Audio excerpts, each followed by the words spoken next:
Hi everyone, welcome to my YouTube channel. ಯಾರೆಲ್ಲ ನನ್ನ channel ನೋಡ್ತಿದ್ರು ದಯವಿಟ್ಟು ಸಬ್ಸ್ಕ್ರೈಬ್ ಮಾಡ್ಕೊಳ್ಳಿ, ಹಾಗೆ ಒಂದು ಲೈಕು ಶೇರ್ ಮಾಡಿ. ಬನ್ನಿ ಇವತ್ತು ಮುದ್ದು ಸೊಸೆ ಧಾರಾವಾಹಿ ಏನಾಗುತ್ತಂತ ನೋಡ್ಕೊಂಬರೋಣ. ಸಂಚಿಕೆ ಶುರುವಿನಲ್ಲಿ ದ್ಯಾವ್ರೆ ಇವಾಗ ನಾವೇನು ಮಾಡ್ಬೇಕಂತ ನೀನೇ ಹೇಳಬೇಕು ಅಂತ ಭದ್ರಾಜ್ಜಿ ಹೇಳ್ತಾರೆ. ಆಗ ಕ್ವಾಟ್ಲೆ ಅವ್ರ ಮೈ ಮೇಲೆ ಬಂದಿರೋ ದೇವ್ರು ಹೇಳುತ್ತೆ, ಅದಕ್ಕೆ ನೀವೆಲ್ಲರೂ ನನ್ನ ಸನ್ನಿಧಾನಕ್ಕೆ ಬರಬೇಕು.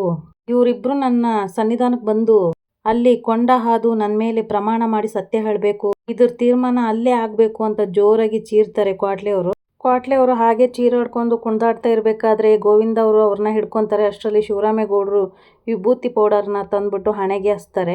ಆರತಿನ ಮಾಡಿ ದೇವ್ರು ಹೋಗೋ ಹಾಗೆ ಮಾಡಿಬಿಡ್ತಾರೆ ಕ್ವಾಟ್ಲೆ ಅವ್ರಿಗೆ. ಕ್ವಾಟ್ಲೆ ಅವರು ಶಾಂತ ಆಗ್ತಿದ್ದಂಗೆ ಅವ್ರನ್ನ ಒಳಗಡೆ ಕರ್ಕೊಂಡು ಹೋಗ್ತಾರೆ ಗೋವಿಂದ ಅವರು. ಇನ್ನೇನಪ್ಪ, ದ್ಯಾವ್ರು ಹೇಳ್ದಂಗೆ ನಾಳೆ ತೀರ್ಮಾನ ಗುಡಿತವ ಆಗ್ಲಿ ಅಂತ ಚಿಕ್ಕೇಗೌಡರು ಹೇಳ್ತಾರೆ. ಹಂಗೆ ಆಗ್ಲಿ ಬಿಡಿ ಚಿಕ್ಕಪ್ಪ ಅಂತ ಶಿವರಾಮೇಗೌಡರು ಹೇಳ್ತಾರೆ. ಆಗ ಸಾವಿತ್ರಿ ಅವ್ರು ಹೇಳ್ತಾರೆ, ನನಗೆ ಇದು ಒಪ್ಪಿಗೆ ಇಲ್ಲ ಚಿಕ್ಕಪ್ಪ. ಚಿಕ್ಕೇಗೌಡರು ಹೇಳ್ತಾರೆ, ಇದ್ಯಾಕವ ಇದ್ದಕ್ಕಿದ್ದಂಗೆ ಹಿಂಗ್ ಮಾತಾಡ್ತಾ ಇದೀಯ ಅಂತ ಕೇಳ್ತಾರೆ. ಇನ್ನೇನ್ ಚಿಕ್ಕಪ್ಪ, ಸ್ಟೇಷನ್ಗೆ ಹೋದವಳನ್ನ ಕೂತ್ ಮಾತಾಡೋಣ ಅಂತ ಇಲ್ಲಿ ಕರ್ಕೊಂಬಂದ್ರಿ, ಆಮೇಲೆ ದೇವ್ರು ತೀರ್ಮಾನ ಮಾಡ್ಲಿ ಅಂತ ಹೇಳಿದ್ರಿ. ಈಗ ನೋಡಿದ್ರೆ ಕೊಂಡ ಪ್ರಮಾಣ ಅಂತ ಏನೇನೋ ಹೇಳ್ತಾ ಇದೀರಲ್ಲ. ಅಲ್ಲ, ನನ್ನ ಮಗಳಿಗೆ ಏನಾಗಿತ್ತು ಅಂತ ಹೇಳಿದಳು ತಾನೆ, ಅದಕ್ಕೆ ಈಗಲೇ ಒಂದು ಇತ್ಯರ್ಥ ಮಾಡ್ಬಿಡಿ ಅಂತ ಹೇಳ್ತಾರೆ ಸಾವಿತ್ರಿ. ಆಗ ಅಲ್ಲಿ ಬಂದಿರೋ ಮುಖ್ಯಸ್ಥರು ಹೇಳ್ತಾರೆ, ನೋಡವ ಗುಡಿತವ ಕೊಂಡ ಹಾಯ್ಬೇಕಂತ ಹೇಳಿರೋದು ನಾವಲ್ಲ, ದೇವ್ರು ಹೇಳಿರೋದು. ದೇವ್ರು ಹೇಳಿರೋ ಮಾತಿಗೆ ಎದುರಾಡಕ್ಕಾಯ್ತದ ಅಂತ ಕೇಳ್ತಾರೆ. ಆಗ ಸಾವಿತ್ರಿ ಅಂತಾಳೆ, ಅಯ್ಯೋ ಅದ್ಯಾಕೋ ದೇವ್ರು ಹೇಳಿದ್ದಾರೆ ಅಂತ ನನಗೆ ಅನಿಸ್ತಾ ಇಲ್ಲ, ನನ್ಗೆ ಯಾಕೋ ಕ್ವಾಟ್ಲೇನೇ ಹೇಳ್ತಿದ್ದ ಅಂತ ಅನುಮಾನ. ಆಗ ಚಿಕ್ಕೇಗೌಡರು ಹೇಳ್ತಾರೆ, ಏನ್ ಮಾತಾಡ್ತಾ ಇದೀಯ ಸಾವಿತ್ರಿ ನೀನು? ಚಿಕ್ಕಪ್ಪ, ಎಷ್ಟೇ ಆಗ್ಲಿ ಈ ಕ್ವಾಟ್ಲೆ ಈ ಹಟ್ಟಿ ಋಣದಲ್ಲಿ ಬದುಕೋನೆ, ಊರು ವಿರುದ್ಧ ತೀರ್ಪು ಹೇಳಕ್ಕಾಯ್ತದೆ, ಅದಕ್ಕೆ ಹಿಂಗೆ ಹೇಳಿದಾನೆ. ಆಗ ಅಲ್ಲಿ ಬಂದಿರೋ ಮುಖ್ಯಸ್ಥರು ಹೇಳ್ತಾರೆ, ನೀನು ಹೇಳ್ತಾ ಇರೋದು ನೋಡಿದ್ರೆ ನಿನ್ ಮೇಲೆ ಅನುಮಾನ ಬರ್ತೈತವ. ಆಗ ಸಾವಿತ್ರಿ ಅವ್ರು ಹೇಳ್ತಾರೆ, ಏನಣ್ಣ ನಿನ್ ಮಾತಿನ ಅರ್ಥ? ಸಾವಿತ್ರಿ, ಕ್ವಾಟ್ಲೆ ಮೇಲೆ ದೇವ್ರು ಬಂದು ಏನಾದ್ರ ಹೇಳಿದ್ರೆ ಅದು ದೇವ್ರೇ ಹೇಳುತ್ತೆ ಅಂತ ಇಡೀ ಊರೇ ನಂಬುತ್ತೆ. ಅಷ್ಟೇ ಯಾಕೆ, ಮೊದ್ಲು ದೇವ್ರು ಏನ್ ಹೇಳ್ತದೋ ಅದೇ ಕೊನೆ ತೀರ್ಮಾನ ಅಂತ ನಾವೆಲ್ಲ ಒಪ್ಕೊಂಡ್ಮೇಲೆ ತಾನೆ ನಾವು ದೇವ್ರನ್ನ ಕರ್ಸಿದ್ದು. ಈಗ ನೋಡಿದ್ರೆ ಹಿಂಗ್ ಮಾತಾಡ್ತಾ ಇದೀಯಲ್ಲವಾ ಅಂತ ಚಿಕ್ಕೇಗೌಡರು ಹೇಳ್ತಾರೆ. ನೋಡವ, ನಿನ್ ಜಾಗದಲ್ಲೇ ಎಲ್ಲ ತೀರ್ಮಾನ ಆಗ್ಬೇಕು, ಹೇಳ್ದಂಗೆ ನಡಬೇಕು ಅಂತಿದ್ರೆ ಮಾತ್ನಾಗೆ ಸತ್ಯ ಇಲ್ಲ ಅಂತ ಅನಿಸ್ತದೆ ಅಂತ ಊರಿನ ಮುಖ್ಯಸ್ಥರು ಹೇಳ್ತಾರೆ. ಅಣ್ಣ ವಸಿ ನೋಡ್ಕೊಂಡು ಮಾತಾಡು, ಇಂಥ ವಿಚಾರದಲ್ಲಿ ಯಾವ್ದಾದ್ರು ಹೆಣ್ಣು ಸುಳ್ಳು ಹೇಳಕ್ ಸಾಧ್ಯನೇ ಅಂತ ಸಾವಿತ್ರಿ ಹೇಳ್ತಾರೆ. ಹಿಂಗಿದ್ಮೇಲೆ ಯಾಕೆ ಹಿಂಗ ಆತರ ಮಾಡ್ತಾ ಇದ್ದಿ? ಈಗ ದೇವ್ರು ಏನೇ ಆದ್ರೂ ಗುಡಿತಾವ್ ತೀರ್ಮಾನ ಮಾಡ್ತೀನಿ ಅಂತ ಹೇಳಿತ್ತಾನೆ, ಅಂದ್ಮ್ಯಾಕೆ ಸತ್ಯ ನಿನ್ ಕಡೆಗಿದ್ರೆ ಇಂಥ 100 ಪರೀಕ್ಷೆ ಬಂದ್ರು ಹೆದರ್ಕೋಬಾರ್ದಪ್ಪ ಅಂತ ಚಿಕ್ಕೇಗೌಡರು ಹೇಳ್ತಾರೆ. ಸರಿ ಬಿಡು ಚಿಕ್ಕಪ್ಪ, ಇಂಥದ್ದು ಒಂದ್ ಕೊಂಡ ಅಲ್ಲ 100 ಕೊಂಡ ಬೇಕಾದ್ರೂ ಹಾಯ್ತಾಳೆ, ಯಾರ ಮಾತಲ್ಲಿ ಸತ್ಯ ಐತೆ ಅಂತ ಏನೇ ನಿಮ್ಗೆಲ್ಲ ಗೊತ್ತಾಯ್ತದೆ ಅಂತ ಹೇಳುವಾಗ ವಿನಂತಿ ಗಾಬರಿಯಿಂದ ಅವ್ರ ತಾಯಿನ ನೋಡ್ತಾರೆ. ಆಗ ವಿನಂತಿನ ಹೇಳ್ಕೊಂಡು ಅಲ್ಲಿಂದ ಸಾವಿತ್ರಿ ಅವರು ಹೊರಟು ಬಿಡ್ತಾರೆ. ಚಿಕ್ಕೇಗೌಡರು ಹೇಳ್ತಾರೆ, ಸರಿ ಶಿವರಾಮ, ಒತ್ತಾರಿಕೆ ಗುಡಿತಾವ್ ಸಿಗೋಣ, ನಾವಿನ್ ಬರ್ತೀವಿ ಅಂತ ಅಲ್ಲಿಂದ ಹೊರಟ್ಬಿಡ್ತಾರೆ ಚಿಕ್ಕೇಗೌಡರು. ಈ ಕಡೆ ಎಲ್ರು ದೇವ್ರಿಗೆ ಕೈ ಮುಗಿತಾ ಇರ್ತಾರೆ. ಆಗ ಭದ್ರ ಅಜ್ಜಿ ಮನ್ಸಲ್ಲಿ ಅನ್ಕೊಂತಾರೆ, ಅವ್ವ ಹುಲ್ಕೇರವ್ವ, ಏನವ್ವ ನಿನ್ನ ಆಟ, ಇನ್ ಮುಂದೆ ಆದದು ತಿಳಿತಾ ಇಲ್ಲ ತಾಯಿ, ಕಾಪಾಡ್ಬೇಕು ಅಂತ ಮನ್ಸೊಳಗೆ ಅನ್ಕೊಂಡ್ ಕೈ ಮುಕ್ಕೊಂತಾರೆ ಭದ್ರಾಜ್ಜಿ. ಈ ಕಡೆ ಈಶ್ವರಿ ಮನ್ಸೊಳಗೆ ಅನ್ಕೊಂತಾರೆ, ಯಾಕೋ ಈ ವಿಷಯ ಬೇರೆ ದಾರಿಲೇ ಹೋಗ್ತಾ ಇದೆ ಅಂತ ಅನಿಸ್ತೈತಲ್ಲ, ಹಂಗಾದ್ರೆ ದೇವಸ್ಥಾನದಾಗೆ ಏನೋ ಆಯ್ತದಂತ ನಂಗೆ ಅನಿಸ್ತೈತೆ. ಮಧ್ಯದಾಗೆ ನನ್ ಬೇಳೆನ ಬೇಯಿಸ್ಕೊಂಡು ಶಿವರಾಮೇಗೌಡನ್ಗೆ ತಕ್ಕ ಪಾಠ ಕಳಿಸ್ಬೇಕು ಅಂತ ಅನ್ಕೋತಾರೆ. ಮನೆಯವರೆಲ್ಲ ಒಂದ್ ಕಡೆ ಸೇರಿರ್ಬೇಕಾದ್ರೆ ಭದ್ರಾಜ್ಜಿ ಹೇಳ್ತಾರೆ, ಇದನ್ನೇ ಅಲ್ವಾ ದೈವ ಇಚ್ಛೆ ಅಂತ ಹೇಳೋದು. ಒಂದೊಂದ್ಕಿತ ಮನ್ಸೂರ್ ಕೈಯಲ್ಲಿ ಕಳಂಕ ತೊಳೆದೇ ಇದ್ದಾಗ ದೇವರೇ ಒಂದು ಇಂಥ ನಿರ್ಧಾರ ಮಾಡುತ್ತೆ, ಇದೇ ಹೋಗಿದ್ರೆ ಏನೇನೋ ಆಗಿ ಅದ್ಯಾವ್ರತಾಗ ಹೋಗ್ಬೇಕಾಗಿತ್ತೋ ಅಂತ ಭದ್ರಾಜ್ಜಿ ಹೇಳಿದಾಗ ಈಶ್ವರಿ ಅವರು ಹೇಳ್ತಾರೆ, ನೀವ್ ಹೇಳೋದೇನೋ ಸರಿಯತ್ತೆ, ಎಲ್ಲೋ ಒಂದ್ ಕಡೆ ಕೊಂಡ ಹಾಯಕ್ಕೆ ಒಪ್ಕೊಂಡು ತಪ್ಪು ಮಾಡಿದ್ವೇನೋ ಅಂತ ಅನಿಸ್ತೈತೆ. ಆಗ ಭದ್ರಾಜ್ಜಿ ಹೇಳ್ತಾರೆ, ಈಶ್ವರಿ, ಮನುಷ್ಯರ ಮುಂದೆ ಆಟ ಆಡ್ದಂಗಲ್ಲವಾ ದೇವ್ರ ಮುಂದೆ ಆಟ ಆಡೋದು, ನೋಡ್ತಾ ಇರೋ ಆ ದೇವ್ರು ನಾಳೆ ಅವ್ರ ಆಟಕ್ಕೆ ಅಂತ ಆಡೇ ಆಡ್ತದೆ. ಭದ್ರ, ಈ ವಿಚಾರವಾಗಿ ನಿನ್ ಮನ್ಸಲ್ಲಿ ಏನಾದ್ರೂ ಅಂತ ಶಿವರಾಮೇಗೌಡರು ಕೇಳಿದಾಗ ಭದ್ರವ್ರು ಹೇಳ್ತಾರೆ, ಇಲ್ಲ ಇಲ್ಲ ಅಪ್ಪಯ್ಯ, ನೀವೇನು ಅನ್ಕೊಳಕ್ ಹೋಗ್ಬೇಡಿ, ನನ್ ಮನ್ಸಾರೆ ನನ್ ಕೊಂಡ ಹಾದು ನಾನು ಏನು ಅಂತ ಸಾಬೀತ್ ಮಾಡ್ತೀನಿ. ಇದು ಮಾತು ಅಂದ್ರೆ ಮೊಮ್ಮಗನೇ, ಆ ದೇವ್ರು ನಿನ್ ಜೊತೆಗೆ ಇದ್ದಾನೆ, ನೀನು ಮುನ್ನಡಿ ಅಂತ ಹೇಳ್ತಾರೆ ಭದ್ರಾಜ್ಜಿ. ಆಗ ವಿದ್ಯವ್ರು ಹೇಳ್ತಾರೆ, ಮಾವಯ್ಯ, ನಿಮ್ ತವ ಬಂದು ನನ್ ಬೇಡಿಕೆ, ದಯವಿಟ್ಟು ಇಲ್ಲ ಅನ್ಬೇಡಿ, ಅದೇನ್ ಕೇಳವ ಅಂತ ಶಿವರಾಮೇಗೌಡರು ಹೇಳ್ತಾರೆ. ಅದೇ ಮಾವಯ್ಯ, ನಾಳೆ ದ್ಯಾವ್ರ ಮುಂದೆ ನನ್ ಗಂಡನ ಜೊತೆಗೆ ನಾನುವೇ ಕೊಂಡ ಹಾಯ್ತೀನಿ, ಅದಕ್ಕೆ ನೀವೆಲ್ರೂ ಒಪ್ಕೋಬೇಕು ಅಂತ ವಿದ್ಯವ್ರು ಕೇಳಿದಾಗ ಶಿವರಾಮೇಗೌಡರಿಗೆ ಶಾಕ್ ಆಗಿ ಎದ್ ನಿಂತ್ ಬಿಡ್ತಾರೆ. ಏನ್ ಹೇಳ್ತಾ ಇದೀವ, ನೀನ್ ಯಾಕೆ ಕೊಂಡ ಹಾಯ್ಬೇಕು? ಆಗ ವಿದ್ಯೆ ಹೇಳ್ತಾರೆ, ಹೆಂಡ್ರು ಅಂದ್ರೆ ಅರ್ಧಾಂಗಿ, ಗಂಡನ ಕಷ್ಟ ಸುಖ ಪಾಪ ಪುಣ್ಯದಲ್ಲಿ ಎಲ್ಲದರಲ್ಲೂ ಸಮಾನುಭಾಗಿ ಅಂದ್ಮ್ಯಾಕೆ ನನಗೂ ಇದರಲ್ಲಿ ಪಾಲದೆ ಅಲ್ವೇ, ಅದಕ್ಕೆ ನನ್ನ ಗಂಡ ಯಾವ ತಪ್ಪು ಮಾಡಿಲ್ಲ ಅಂತವ ಸಾಬೀತ್ ಮಾಡ್ಬೇಕು, ಅದಕ್ಕೆ ಅವ್ರ ಕುಟ್ಟೆ ನನಗೆ ಕೆಂಡ ಎದ್ಗೆ ಒಂದು ಅವಕಾಶ ಮಾಡ್ಕೊಡಿ ಅಂತ ವಿದ್ಯವ್ರು ಕೇಳ್ಕೊಂಡಾಗ ಭದ್ರಾದಿ ಶಾಕ್ ಆಗಿ ಕೇಳ್ತಾರೆ, ಲೇ ನೀನೇನ್ ತಮಾಷೆ ಮಾಡ್ತಾ ಇದೀಯಾ? ಕೊಂಡ ಆಯೋದಂದ್ರೆ ಏನ್ ಮಶ್ಕಿರಿ ಆಟ ಅನ್ಕೊಂಡಿದೀಯಾ? ಕೊಂಡ ಆಯೋದು ಎಷ್ಟು ಕಷ್ಟ ಅಂತ ನನಗೆ ಸಂದ ಗೊತ್ತೈತಿ ಅಮ್ಮಮ್ಮ, ನನ್ ಗಂಡಗಾಗೋದು ಅದೇ ಕಷ್ಟ ಅಲ್ವೇ ಅಂತ ವಿದ್ಯೆ ಹೇಳ್ತಾರೆ. ಆಗ ಭದ್ರಾಜ್ಜಿ ಹೇಳ್ತಾರೆ, ಲೇ ನೀನೀಗ ಗರ್ಭಿಣಿ ಹೆಂಗ್ಸು, ಇಂಥ ಪರಿಸ್ಥಿತಿಲಿ ನೀನು ಕೊಂಡ ಆಯಂಗಿಲ್ಲ. ದಯವಿಟ್ಟು ಆ ಮಾತು ಹೇಳ್ಬೇಡಿ ಅಮ್ಮಮ್ಮ. ನನ್ ಗಂಡಗ್ ಹೆಣ್ದಿರೋ ಬಲೆಯಿಂದ ಬಿಡಿಸ್ಬೇಕು ಅಂದ್ರೆ ಇವ್ರ ಪರವಾಗಿ ನಾನು ನಿಲ್ಲೇಬೇಕು ಅಮ್ಮಮ್ಮ.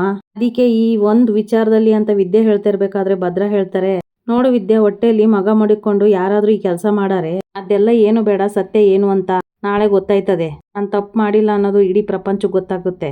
ಸುಮ್ಕೆ ನೀನು ತೊಂದರೆ ಮಾಡ್ಕೋಬೇಡ ಅಂತ ಹೇಳ್ತಾರೆ ಭದ್ರಾ. ಇಲ್ಲ ಗೌಡ್ರೆ, ಆ ದೇವ್ರು ನಮ್ ಜೊತೆಲಿ ಇದಾನಂತ ನಾನು ನಂಬಿದೀನಿ. ನೀವೇನು ತಪ್ಪು ಮಾಡಿಲ್ಲ ಅಂತ ಅಂದ್ರೆ ಬೆಂಕಿನ ದಾರಿನೇ ನಮಗೆ ಹೂವಿನ ಹಾದಿ ಆಗುತ್ತೆ. ನೀವೇನೇ ಹೇಳಿದ್ರು ಈ ವಿಚಾರದಲ್ಲಿ ನಾನು ದೃಢ ನಿರ್ಧಾರ ಮಾಡಿದ್ದೀನಿ. ದಯವಿಟ್ಟು ನೀವೆಲ್ಲರೂ ನನಗೆ ಅಪ್ಪಣೆ ಕೊಡಿ. ಮಾವಯ್ಯ ದಯವಿಟ್ಟು ಇಲ್ಲ ಅನ್ಬೇಡಿ ಅಂತ ಕೈ ಮುಕ್ಕೊಂಡು ಬೇಡ್ಕೊಂತಾರೆ ವಿದ್ಯಾ ಅವರು. ಆಗ ಚಿತ್ರ ಅವ್ರು ಹೇಳ್ತಾರೆ, ಏನವ ಇದು, ಈ ಮೂರಡಿ ಹಿಂಗ್ ಹೇಳ್ತವಳೆ. ಆಗ ಈಶ್ವರಿ ಅವ್ರು ಹೇಳ್ತಾರೆ, ನೋಡ್ದ ಈ ಮೂರಡಿನ ನನ್ ಗಂಡನೇ ಅಲ್ಲ, ನನ್ ಗಂಡಗ್ ನಾನೇ ಸತಿ ಸಾವಿತ್ರಿ ಅಂತ ಪ್ರೂವ್ ಮಾಡಕ್ ಹೊಂಟವಳೆ. ಆಮೇಲೆ ಅವಳೆ ಪಶ್ಚಾತ್ತಾಪ ಪಡ್ತಾಳೆ, ನಾನು ಯಾಕಾದ್ರೂ ಈ ನಿರ್ಧಾರ ತಗೊಂಡು ಅಂತ. ನೋಡ್ತಾ ಇರುವಂತೆ ಹೇಳ್ತಾರೆ ಈಶ್ವರಿ. ನೋಡಿ, ನನ್ ಗಂಡ ಏನು ತಪ್ಪು ಮಾಡಿಲ್ಲ ಅಂತ ಸಂಪೂರ್ಣ ನಂಬಿಕೆ ನನಗೈತೆ. ಅದಕ್ಕೆ ನೀವು ಧೈರ್ಯವಾಗಿ ಒಪ್ಪಿಗೆ ಕೊಡಿ ಮಾವಯ್ಯ ಅಂತ ಕೇಳ್ಕೊತಾರೆ ವಿದ್ಯಾ ಅವರು. ಆಗ ಶಿವರಾಮೇಗೌಡರು ಹೇಳ್ತಾರೆ, ನಿನ್ ಮಾತಿಗೆ ಏನ್ ಹೇಳ್ಬೇಕಂತ ಗೊತ್ತಾಯ್ತಲ್ಲ ಕಣವ. ಅಂದ್ರೆ ಈ ನಂಬಿಕೆ ನಿನ್ ಗಂಡನ್ಗೆ ಶ್ರೀರಕ್ಷೆಯಾಗಿರ್ಲಿ. ಆಯ್ತು, ಅದೇನ್ ಮಾಡ್ಬೇಕು ಮಾಡವ ಅಂತ ಶಿವರಾಮೇಗೌಡರು ಒಪ್ಪಿಗೆ ಕೊಡ್ತಾರೆ. ಅದ್ ಹಂಗಲ್ಲ ಅಪ್ಪಯ್ಯ ಅಂತ ಭದ್ರಾ ಹೇಳ್ತಾ ಇರ್ಬೇಕಾದ್ರೆ ಮೋಹನ್ ಅವ್ರು ಹೇಳ್ತಾರೆ, ಭದ್ರಾ ಯೋಚನೆ ಮಾಡ್ಬೇಡ, ಎಂತ ಪರಿಸ್ಥಿತಿಲೂ ಕೈ ಬಿಡದೇ ಇರೋ ಹೆಂಡ್ರು ಸಿಕ್ಕೋಳಂತ ಖುಷಿ ಪಡು. ಸರಿ ಅವ ಅಂತ ಭದ್ರಾ ಅವ್ರು ಹೇಳ್ತಾರೆ. ಆಗ ಭದ್ರಾ ಅವ್ರ ಕಣ್ಸನ್ನೆಯಲ್ಲಿ ಯಾಕೆ ಒಪ್ಕೊಳಕ್ ಹೋದೆ ಅಂತ ಕೇಳಿದಾಗ ವಿದ್ಯವ್ರು ಹೇಳ್ತಾರೆ, ಏನು ಆಗಲ್ಲ, ನೀವು ಸುಮ್ನೆ ಇರಿ ಅಂತ ಕಣ್ಣಲ್ಲೇ ಧೈರ್ಯ ಹೇಳ್ತಾರೆ. ಈ ಕಡೆ ವಿನಂತಿ ಸಾವಿತ್ರಿ ಅವ್ರಿಗೆ ಕೇಳ್ತಾರೆ, ಏನ್ ಮಷ್ಕಿರಿ ಆಟ ಆಡ್ತಾ ಇದೀಯಾ, ನನ್ನನ್ನ ಇನ್ನು ಏನ್ ಮಾಡ್ಬೇಕಂತ ಇದೀಯಾ. ಆಗ ಸಾವಿತ್ರಿ ಅವ್ರು ಹೇಳ್ತಾರೆ, ಭದ್ರನ್ ಕೈಲಿ ತಾಳಿ ಕಟ್ಸಿ ಅಣ್ಣನ್ ಸಾಮ್ರಾಜ್ಯಕ್ಕೆ ನಿನ್ನನ್ನ ಮಹಾರಾಣಿ ಮಾಡ್ಬೇಕಂತ ಅನ್ಕೊಂಡಿದೀನಿ. ಅದಕ್ಕೆ ಬೆಂಕಿ ತುಳಿ ಅಂದ್ರ ನನ್ ಕೈಲಿ ಆಗಕ್ಕಿಲ್ಲವ ತಾಯಿ. ಹುಡುಗಿನ್ಲ್ವೇ ಇರೋರ್ ಕೆಂಡ ತುಳಿಯೋದನ್ನ ನೋಡೇ ನನಗೆ ತಲೆ ಸುತ್ತಿತ್ತು. ಅಂತದ್ರಲ್ಲಿ ನಾನೇ ನಡೆಯೋದಂದ್ರೆ ಬೆಂಕಿ ಒಳಗಡೆ ನಾನು ಬಿದ್ದೋಗ್ಬಿಡ್ತೀನಿ ಏನೋ ಅಂತ ವಿನಂತಿ ಹೇಳ್ತಾರೆ. ನೋಡೆ, ಕಷ್ಟಪಟ್ಟನೆ ಸುಖ ಸಿಗೋದು. ಒಂದಿನ ಹೆಂಗಾದ್ರೂ ಮಾಡಿ ಆ ಕೆಂಡದ ಮೇಲೆ ಓಡ್ಬಿಡು, ಆಮೇಲೆ ನೀನ್ ಜೀವನ್ ಪರ್ಯಂತ ರಾಣಿ ಹಂಗ್ ಮೆರಿಬಹುದು ಅಂತ ಸಾವಿತ್ರಿ ಹೇಳ್ತಾರೆ. ನೀನೇನು ಸುಲಭವಾಗಿ ಬೆಂಕಿಲ್ ಓಡ್ಬಿಡು ಅಂತ ಹೇಳ್ತಾ ಇದೀಯ, ನೆನ್ಸ್ಕೊಂಡ್ರೆ ನನಗೆ ಜೀವ ಓದಂಗ್ ಆಯ್ತೈತ್ ಕಣವ. ನೋಡವ, ನನ್ ಕಾಲ್ನ ಮುದ್ದ ಮಡ್ಕೊಂಡಿದೀನಂತ ಕೋಮಲ್ವಾಗಿರೋ ಕಾಲ್ನ ಬೆಂಕಿ ಒಳಗಡೆ ಹೆಂಗವ ಮಡಗ್ಲಿ ಅಂತ ವಿನಂತಿ ಕೇಳ್ತಾರೆ. ಲೇ, ನಿನ್ ಕಾಲ್ ಮನೆ ಹಾಳಾಯ್ತು, ಒಂದೇ ಒಂದ್ಕಿತ ಈ ಕೆಂಡದ ಮೇಲೆ ನಡೆದ್ಬಿಟ್ರೆ ಆಮೇಲೆ ನಿನ್ ದಾರಿ ಹೂವಿನ ಹಾದಿಯಾಗಿರ್ತದೆ. ಅದಕ್ಕೆ ಕಣೆ ದೇವ್ರ ಮೇಲೆ ಭಾರ ಹಾಕ್ಬಿಟ್ಟು ಹೆಂಗಾರ ನಡೆದ್ಬಿಡಿ ಅಂತ ಸಾವಿತ್ರಿ ಹೇಳ್ತಾರೆ. ಸತ್ಯ ನಮ್ ಕಡೆಗೆ ಇದ್ದಿದ್ರೆ ನೀನ್ ಹೇಳ್ದಂಗೆ ಕಷ್ಟನೋ ಸುಖನೋ ಮೇಲೆ ನಡೆದು ಬಿಡ್ತಾ ಇದ್ದೆ. ಆದ್ರೆ ಸುಳ್ಳಿನ ಜೊತೆಗೆ ಪ್ರಯಾಣ ಮಾಡ್ತಾ ಇದೀವಿ, ನೀವು ದಡ ಸೇರ್ತಿವೇನವ ಅಂತ ವಿನಂತಿ ಕೇಳ್ತಾರೆ. ನೋಡೆ, 1000 ಸುಳ್ಳು ಹೇಳಿ ಒಂದ್ ಮದ್ವೆ ಮಾಡುವಂತ ದೊಡ್ಡವರೇ ಹೇಳೋರೆ, ಅಂತದ್ರಲ್ಲಿ ನಾವು ಒಂದೇ ಒಂದ್ ಸುಳ್ಳು ಹೇಳಿದ್ರೆ ಏನು ಆಗಕ್ಕಿಲ್ಲ ಕಣಂತೆ, ಸುಮ್ಕೆ ಇರು. ಮನುಷ್ಯ ಮುಂದ್ಗುಟ್ಟೆ ಏನ್ ಬೇಕಾದ್ರೂ ಸುಳ್ಳು ಹೇಳ್ಬೋದು, ಆದ್ರೆ ದೇವ್ರ ಮುಂದೆ ಸುಳ್ಳು ಹೇಳಕ್ ಆಯ್ತದೇನವ, ನನಗೆ ಶಾನೆ ಭಯ ಆಯ್ತೈತ್ ಕಣವ ಅಂತ ವಿನಂತಿ ಹೇಳ್ತಾರೆ. ಅಯ್ಯೋ, ನೀನು ಆ ಕ್ವಾಟ್ಲೆ ಮೇಲೆ ಬರೋ ದೇವ್ರಿಗೆ ಎದ್ರಕತ್ತಾ ಇದೀಯಾ, ಹೇಳಿಲ್ವಿ ಅದೆಲ್ಲ ನಾಟಕ ಅಂತ. ಆಯ್ತು, ನೀನ್ ಹೇಳಿದ ಮಾತಿಗೆ ಬರ್ತೀನಿ. ಇವತ್ತು ಕ್ವಾಟ್ಲೆ ಮೇಲೆ ದೇವ್ರು ಬಂದಾಗ ನೀನ್ ಹೇಳಿದ ಮಾತು ಸುಳ್ತಾನೆ, ಆದ್ರೆ ಆ ದೇವ್ರಿಗೆ ಯಾಕೆ ಗೊತ್ತಾಗ್ಲಿಲ್ಲ? ಅವನ್ಗೆ ಆ ಶಕ್ತಿ ಇದ್ದಿದ್ರೆ ಅಲ್ಲೇ ಹೇಳ್ಬೋದಾಗಿತ್ತು. ಏನು ತಿಳಿದೇ ಇರೋದಕ್ಕೆ ಈ ಹೊಸ ಕತೆ ಕಟ್ತಾ ಇರೋದು. ಸಾವಿತ್ರಿ ಹೇಳಿದಾಗ ವಿನಂತಿ ಹೇಳ್ತಾರೆ, ಅಯ್ಯೋ ಕ್ವಾಟ್ಲೆ ವಿಷಯ ಬಿಡವ, ಇಲ್ಲಿರೋ ದೇವ್ರ ಬಗ್ಗೆ ಯೋಚನೆ ಮಾಡು. ಅಯ್ಯೋ, ಆ ದೇವ್ರು ಗುಡಿಲಿರೋ ದೇವ್ರು ಬಂದ್ಬಿಟ್ಟು ಸತ್ಯ ಹೇಳಂಗಿದ್ದಿದ್ರೆ ಈ ಜಗತ್ತಲ್ಲಿ ಏನೇನೋ ಆಗಿರೋದು. ಅದೆಲ್ಲ ಭಯ ಬೀಳಿಸಿ ಸತ್ಯನ ಆಚಿಕ್ ತರೋ ಪ್ರಯತ್ನ ಆಟೆಯ.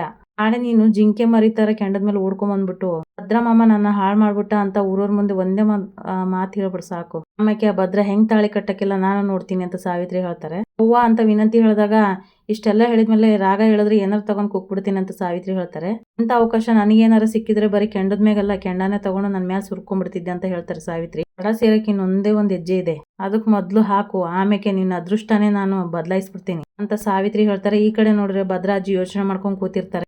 ನಾಳೆ ನನ್ನ ಮೊಮ್ಮಗನ ಮರ್ಯಾದೆ ಉಳ್ಸೋಕ್ಕೋಸ್ಕರ ನೀನ್ ಗುಡಿಗೆ ಬರ್ತಾ ಇದೀವಿ ತಾಯಿ, ನೀನ್ ಏನ್ ಮಾಡಿಯೋ ಅನ್ನೋ ಹೆದರಿಕೆ ನನಗೆ ಅಂತ ಭದ್ರಾಜಿ ಹೇಳ್ಕೊತಾ ಇರ್ಬೇಕಾದ್ರೆ ಅಲ್ಲಿ ಮೋಹನ್ ಅವ್ರು ಬರ್ತಾರೆ. ಮತ್ತೆ ಇದಕ್ಕೆಲ್ಲ ಮಂಗಳ ಆಡಿ ಅದನ್ನೆಲ್ಲ ಸರಿ ಮಾಡ್ಬೇಕಂತಾನೆ ದೇವ್ರು ಕರ್ಸ್ಕೊಂಡತೆ ಅಂತ ನಮ್ಗೆಲ್ಲ ನೀವೇ ಧೈರ್ಯ ಹೇಳಿ, ಇವಾಗ ನೀವೇ ಹಿಂಗ್ ಆತಂಕ ಪಟ್ರೆ ಹೆಂಗ್ ಹೇಳಿ ಅಂತ ಕೇಳ್ತಾರೆ ಮೋಹನ. ಏನ್ ಮಾಡ್ಲೆ ಮೋಹನ, ಕಾಲ ಕೆಟ್ಟು ಕುಂತೈತೆ.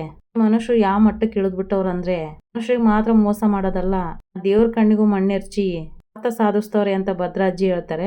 ದೇವ್ರಿಗೆ ಮೋಸ ಮಾಡಿ ನೆಮ್ಮದಿ ಬದುಕಕ್ ಆಗುತ್ತೇನತ್ತೆ ಅಂತ ಮೋಹನ ಹೇಳಿದಾಗ ಭದ್ರಾಜ್ಜಿ ಹೇಳ್ತಾರೆ, ಮಾಡಿದ ಕರ್ಮಕ್ಕೆ ಫಲ ಅನ್ಭವಿಸ್ತಾರೆ ದಿಟ, ಆದ್ರೆ ಅದರಿಂದ ಆಗೋ ನೋವು ಅನುಮಾನನ ಸಹಿಸ್ಕೊಳ್ಳೋದು ಹೇಳು. ಅದಕ್ಕೆ ಮನ್ಸಿಗೆ ಒಂದಿಷ್ಟು ಆತಂಕ ಆಯ್ತು ಅಂತ ಹೇಳ್ತಾರೆ.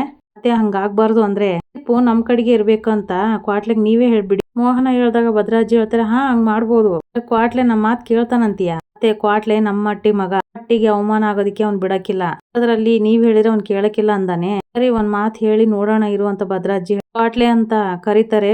ಭದ್ರಾಜ್ಜಿ ಆಗ ಬಂದೆ ಅಜ್ಜವ ಅಂತ ಕ್ವಾಟ್ಲೆಯವ್ರು ಬರ್ತಾರೆ. ಏನ್ ಹೇಳಜ್ಜವ ಅಂತ ಕ್ವಾಟ್ಲೆ ಕೇಳ್ತಾರೆ.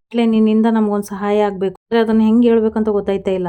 ಕ್ವಾಟ್ಲೆಯವರು ಹೇಳ್ತಾರೆ, ಇದೇನ್ ಅಜ್ಜವ ಹೊಸ್ದಾಗಿ ಸಹಾಯ ಪಾಯ ಅನ್ಕೊಟ್ಟು ಏನಿದ್ರು ನನಗೆ ಆಜ್ಞೆ ಮಾಡ್ಬೇಕು, ಶಿರಸ ವಹಿಸಿ ಪಾಲನೆ ಮಾಡ್ಬೇಕು ಆಟೆಯ.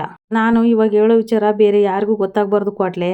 ಅಜ್ಜಿ ಹೇಳಿದಾಗ ಅದ್ರ ಬಗ್ಗೆ ಅನುಮಾನ ಬೇಡ ಕಣಂತೆ, ಧೈರ್ಯವಾಗಿ ಹೇಳಿ ಅಂತ ಕ್ವಾಟ್ಲೆ ಕೇಳ್ತಾರೆ. ಮೋಹನ್ ಅವ್ರು ಹೇಳ್ತಾರೆ, ಇವತ್ತು ಗುಡಿತಾವ್ ನಡೆಯೋ ಪರೀಕ್ಷೆಯಲ್ಲಿ ನಮ್ ಭದ್ರನ್ ಪರವಾಗಿ ನಿಂತ್ಕೋಬೇಕು ಕ್ವಾಟ್ಲೆ ಅಂದ್ರೆ ಅಂತ ಕ್ವಾಟ್ಲೆ ಅವ್ರು ಕೇಳಿದಾಗ ಭದ್ರ ಅಜ್ಜಿ ಹೇಳ್ತಾರೆ, ಯಾವ ತಪ್ಪು ಮಾಡಿಲ್ಲ, ನೀನು ನಿರಪರಾಧಿ ಅಂತ ಒಂದ್ ಮಾತು ಹೇಳಿ ನೀ ಎಲ್ಲ ಸರಿ ಮಾಡ್ಬೇಕು ಕಣಪ್ಪ ಅಂತ ಕೇಳ್ಕೊತಾರೆ ಭದ್ರ ಅಜ್ಜಿ. ಅಜ್ಜವ ಅತ್ತೆ ನೀವ್ ಈ ಮಾತು ಹೇಳ್ತಾ ಇದ್ದೀರಾ? ಮೋಹನ್ ಅವ್ರು ಹೇಳ್ತಾರೆ, ಹ್ಞೂ ಕಣಪ್ಪ, ಯಾಕಂದ್ರೆ ಈ ವಿಚಾರದಲ್ಲಿ ನಿಮ್ಮ ಮಾವಯ್ಯನ ಘನತೆ, ಭದ್ರನ್ ಭವಿಷ್ಯ, ವಿದ್ಯುನ್ ಜೀವನ ನಿಂತೈತೆ. ಅಲ್ಲಿ ದೇವ್ರು ಬಂದಾಗ ಇದೊಂದ್ ಸಹಾಯ ಮಾಡ್ಬಿಡು ಅಂತ ಮೋಹನ್ ಅವ್ರು ಕೇಳ್ತಾರೆ. ಅವರು ಯೋಚನೆ ಮಾಡ್ತಾ ಇರ್ಬೇಕಾದ್ರೆ ಶಿವರಾಮೇಗೌಡರು ಮೋಹನ ಅನ್ಕೊಂಡ್ ಬರ್ತಾರೆ. ಇಬ್ರು ಸೇರ್ಕೊಂಡು ಏನ್ ಮಾಡಕ್ ಹೊಂಟಿದ್ದೀರಿ? ಸತ್ಯ ಗೆಲ್ಬೇಕು, ನ್ಯಾಯ ಉಳಿಬೇಕು ಅನ್ನೋರೇ ಮಾಡಕ್ ಹೊಂಟಿದ್ರಲ್ಲ ಛೇ ಅಂತ ಹೇಳ್ತಾರೆ ಶಿವರಾಮೇಗೌಡರು. ಅಲ್ಲ ನಿಮ್ಗೇನು ದೇವ್ರ ಮೇಲೆ ಭಯವೇ ಅಥವಾ ಭದ್ರನ್ ಮೇಲೆ ನಂಬಿಕೆ ಇಲ್ವೇ ಅಂತ ಕೇಳ್ತಾರೆ ಶಿವರಾಮೇಗೌಡರು. ಭದ್ರಾಜ್ಜಿ ಹೇಳ್ತಾರೆ, ಅದ್ ಹಂಗಲ್ಲ ಕಣಪ್ಪ, ಭದ್ರ ತಪ್ಪು ಮಾಡಿದಾನಂತ ಸಾಬೀತ್ ಮಾಡಕ್ ಅವಳು ಆ ಅಡ್ಡ ದಾರಿಲ್ ಬೇಕಾದ್ರೂ ಹೋಯ್ತಾಳನ್ನ ಎದರಿಕೆ ಮಾಡ್ತಾರಂತ ಅವ್ರ ದಾರಿಲ್ ನಾವು ಹೋದ್ರೆ ಅವ್ರಿಗೆ ಏನ್ ವ್ಯತ್ಯಾಸ ಐತಿ ಹೇಳಿ? ಭದ್ರ ನಿರಪರಾಧಿ ಅಂತ ಹಿಂಗ ಅಡ್ಡದಾರಿ ಹೋಗಿ ಸಾಬೀತ್ ಮಾಡ್ಬೇಕಾಗಿರೋದು ಬೇಕಾಗಿಲ್ಲ. ಇವತ್ತು ಊರನ್ ಮುಂದೆ ಆ ದೇವ್ರೆ ಅವ್ನ ಏನು ಅಂತ ಹೇಳುತ್ತೆ, ಯಾಕಂದ್ರೆ ನನ್ ಮಗನ್ ಮೇಲೆ ನನಗೆ ನಂಬಿಕೆ ಐತೆ.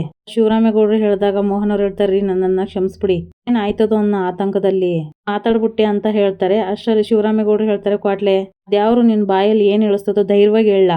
ಮಾವಯ್ಯ ಆ ತಾಯಿ ನನ್ ಮ್ಯಾಲ್ ಬಂದ್ಮೇಲೆ ಯಾರಂತ ನನ್ಗೆ ಗೊತ್ತಿರಕ್ಕಿಲ್ಲ.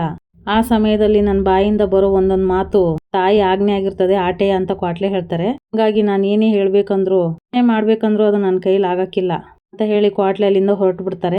ಒಂದು ವಿಷಯ ಅರ್ಥ ಮಾಡ್ಕೊಡಿ, ಕ್ವಾಟ್ಲೆ ಅವನಾಗಿರಕ್ಕಿಲ್ಲ, ಮೇಲೆ ದೇವ್ರು ಇರುತ್ತೆ, ಆ ದೇವ್ರು ಏನ್ ಹೇಳಿರುತ್ತೋ ಅದೇ ಅವ್ನು ಹೇಳೋದು, ಅದೇ ಸತ್ಯ ಅಂತ ಶಿವರಾಮೇಗೌಡರು ಹೇಳಿ ಅಲ್ಲಿಂದ ಹೊರಟು ಬಿಡ್ತಾರೆ. ಈ ಕಡೆ ಸಾವಿತ್ರಿ ಹಾಗೆ ವಿನಂತಿ ಕಂಪ್ಲೇಂಟ್ ಕೊಡೋದಕ್ಕೆ ಅಂತ ಮಹಿಳಾ ಸಂಘಕ್ಕೆ ಬಂದಾಗ ಮಹಿಳಾ ಅಧ್ಯಕ್ಷೆ ಕೇಳ್ತಾರೆ, ಏನಮ್ಮ ನಿಮ್ಮ ಸಮಸ್ಯೆ ಅಂತ ಕೇಳ್ತಾರೆ. ಆಗ ಪಕ್ಕದಲ್ಲಿರೋ ಸೆಕ್ಯೂರಿಟಿ ಹೇಳ್ತಾರೆ, ಇವರು ಬೇಕಾದಷ್ಟು ಜನಕ್ಕೆ ನ್ಯಾಯ ಕೊಡಿಸಿದ್ದಾರೆ, ನಿಮ್ದೇನು ಸಮಸ್ಯೆ ಹೇಳಿ ಅಂತ ಹೇಳ್ತಾರೆ. ನಮಸ್ಕಾರ ಮೇಡಮ್, ನನ್ನ ಹೆಸರು ಸಾವಿತ್ರಿ, ನನ್ನ ಮಗಳು ವಿನಂತಿ ಇವಳು ಅಂತ ಹೇಳಿ ಪರಿಚಯ ಮಾಡ್ಕೊಡ್ತಾರೆ ಸಾವಿತ್ರಿ. ನಾನು ಮಂತ್ರಿ ಶಿವರಾಮೇಗೌಡರು ಸ್ವಂತ ತಂಗಿ. ಅಲ್ಲಮ್ಮ, ಮಂತ್ರಿಗಳು ತುಂಬಾ ಒಳ್ಳೆಯವರು, ಸತ್ಯ ನ್ಯಾಯ ಬಿಟ್ಟು ಹೋಗಲ್ಲ ಅಂತ ಇಡೀ ಜಿಲ್ಲೆಯಲ್ಲಿ ಮಾತಾಡ್ತಾರೆ. ಅವ್ರ ತಂಗಿಯಾಗಿ ನೀವು ನಮ್ಮ ಹತ್ರ ಸಹಾಯ ಕೇಳಕ್ ಬಂದಿದ್ದೀರಲ್ಲ ಅಂತ ಅಧ್ಯಕ್ಷೆ ಹೇಳ್ತಾರೆ. ನೋಡಿ ಮೇಡಮ್, ಸಮುದ್ರ ತೀರದಲ್ಲಿ ಉಪ್ಪುಗ್ ಬರ ಅನ್ನ ಹಂಗೆ ಆಗಿದೆ ನಮ್ಮ ಪರಿಸ್ಥಿತಿ, ಹೇಳಿದ್ದು ಅರ್ಥ ಆಗ್ತಾ ಇಲ್ಲ ಅಂತ ಹೇಳಿದಾಗ ಆಗ ಸಾವಿತ್ರಿ ಅವರು ಎಕ್ಸ್ಪ್ಲೇನ್ ಮಾಡಿ ಹೇಳ್ತಾರೆ, ವಿನಂತಿ ಭದ್ರ ಜೊತೆಗೆ ಇದ್ರು ಅಂತ ಎಲ್ಲ ಎಕ್ಸ್ಪ್ಲೇನ್ ಮಾಡಿ ಮಹಿಳಾ ಸಂಘ ಅಧ್ಯಕ್ಷೆಗೆ ಹೇಳ್ತಾರೆ. ಇಲ್ಲಿಗೆ ಈ ಸಂಚಿಕೆ ಮುಗಿತು. ಯಾರೆಲ್ಲ ನನ್ನ ಚಾನಲ್ ನೋಡ್ತಿದ್ರೆ ದಯವಿಟ್ಟು ಸಬ್ಸ್ಕ್ರೈಬ್ ಮಾಡ್ಕೊಳ್ಳಿ, ಹಾಗೆ ಒಂದು ಲೈಕ್ ಶೇರ್ ಮಾಡಿ. Thank you for watching.